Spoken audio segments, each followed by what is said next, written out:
Двајца комунални инспектори има во општина Штип, но за сега задоволителна е бројката и во останатите општини. Дополнително комунални инспектори работат на полагање и земање лиценци, со што ситуацијата драстично би се подобрила. Од почетокот на годината воведени се измени во законот, а веќе наредниот месец се очекува нова средба со цел решавање на проблемите кои се појавуваат секојдневно. Исто така и во другите општини, има комунални инспектори кои што и се во постапка на полагање и се во постапка на земање на лиценци.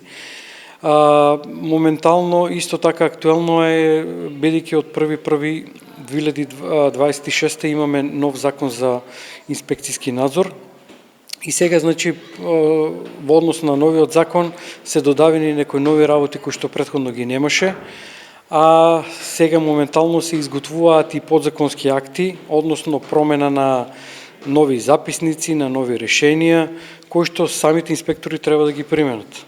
Во однос на новиот закон, планираме и во месец март да имаме нови обуки, исто така и на централно ниво и на локално ниво, да се собираме и да ги решаваме проблемите кои што моментално ги имаме и кои што се актуелни.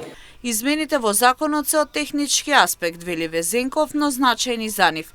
Целта е да се надминат проблемите кои се најактуелни. Предходната година, например, во Штип, најголем предизвик за комуналните инспектори беше собирањето на смет, бидејќи граѓаните ѓубрето го оставаа и до контењерите, а дополнително фрлаа кабаст отпад, мебел на места кои не се за таа намена. Слична ситуацијата беше и во Струмица и Босилево. Година дена подоцна се бара помрднување од мртва точка со помош на измените во законот. Промените повеќе се, можам да кажам, технички во однос на самиот записник, на самите решенија, законските рокови се исти, едноставно повеќе контрола во работата да се има на самите инспектори, во извештаите и комуникацијата со градоначалникот. На ниво на државата лани имаше околу 150 комунални инспектори, со тенденција оваа бројка да се зголемува и во општините навремено да се извршуваат обврските и активностите на комуналните инспектори.